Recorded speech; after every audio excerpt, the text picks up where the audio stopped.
back in the 1800s, there was in those days, because if it rains, it just rains everywhere, way out in station country, and you can virtually crop anywhere. Um, but then when you had these bad times like we're having now, all of a sudden they're all going broke, left, right, and centre, and they only had little properties. So Goyder, who was a surveyor general, set out.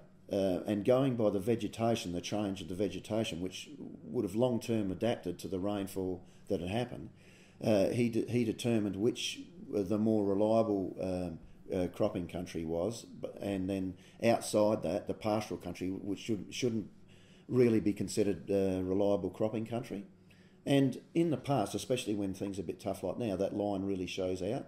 When the years are good, it doesn't matter. People can make a lot of money outside Goyder's line. So at the time, I think he was ridiculed, but I think history has shown him to be right. Now, where I live is a mile south of Goyder's line. So here at Orroroo, like north of Orroroo, tends to be pastoral country. South is more cropping.